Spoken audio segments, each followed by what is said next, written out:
Bonjour et bienvenue. Aujourd'hui, on va s'attaquer à une question qui a l'air toute simple, mais dont la réponse est vraiment au cœur de toute la technologie moderne. La question, c'est pourquoi certains matériaux conduisent l'électricité et d'autres pas du tout? Voilà, c'est ça la question de départ. On a tous fait l'expérience, un fil de cuivre, ça laisse passer le courant sans aucun problème, alors que le caoutchouc, eh bien, ça bloque tout. On prend ça pour acquis, mais en réalité, derrière cette différence, il y a un mystère quantique assez profond. Et c'est justement ce mystère qu'on va essayer de percer ensemble aujourd'hui. Alors voilà, le grand méchant de l'histoire. L'équation maîtresse, l'hamiltonien complet. Elle décrit tout, absolument tout ce qui se passe dans un solide. Chaque électron, chaque noyau, comment il s'attire, se repousse, tout y est. Le problème, essayer de résoudre ça pour les milliards de particules dans un petit bout de métal, c'est juste impossible. Complètement infaisable. Il fallait donc trouver une astuce, une manière plus maligne d'aborder le problème. Et voici notre plan d'attaque. On va décomposer ce problème immense en 6 étapes. On va suivre le raisonnement, les approximations et les idées de génie qui ont permis de bâtir toute la physique du solide.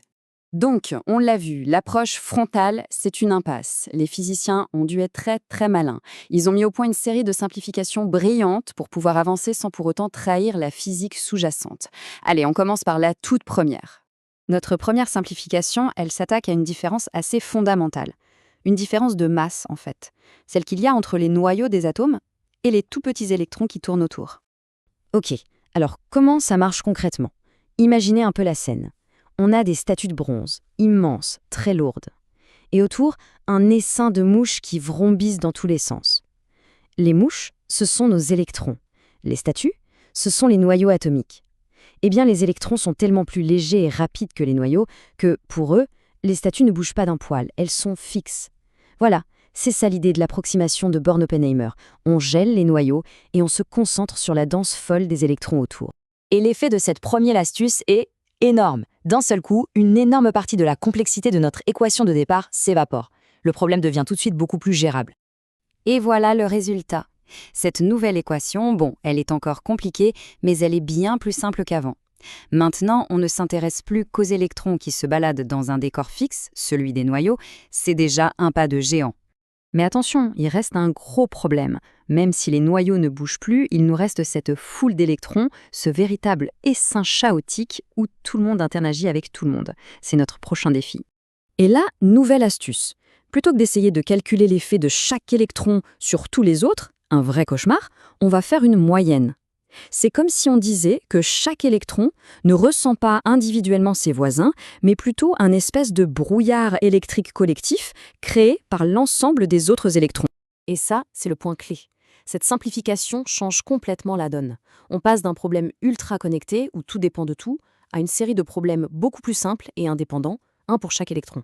C'est vraiment une simplification décisive. Regardez ça, c'est la preuve de notre avancée. On est parti d'une équation monstrueuse et grâce à 2 approximations super intelligentes, on se retrouve avec une équation de Schrödinger pour un seul électron. C'est une étape cruciale de notre enquête.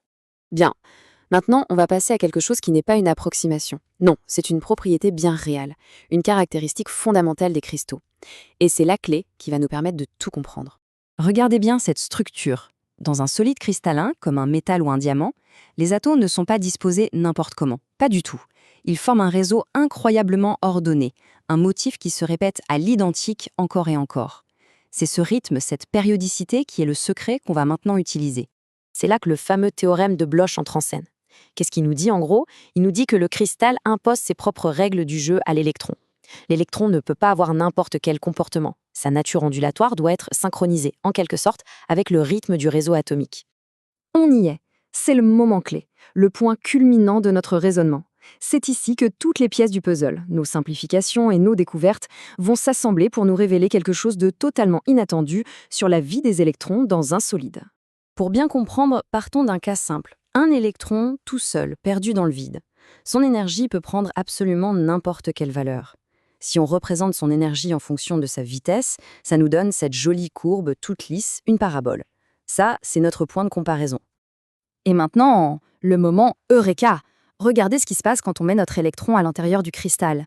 Le rythme parfait du réseau atomique vient perturber complètement notre belle parabole. Il la brise en morceaux.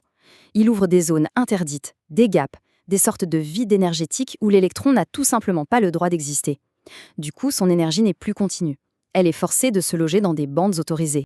Et ce mot bande interdite, ou band gap en anglais, il faut absolument le retenir. C'est le concept qui va nous permettre de résoudre notre énigme de départ.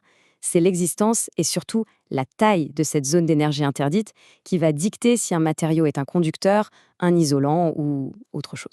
Alors, armé de ces nouveaux concepts de bande d'énergie, il est temps de revenir à notre question initiale et de voir comment tout ça s'emboîte pour enfin tout expliquer. Alors voilà, la comparaison est très claire. Dans un conducteur comme le cuivre, la dernière bande d'énergie occupée par les électrons est à moitié vide. Il y a plein de places libres juste à côté.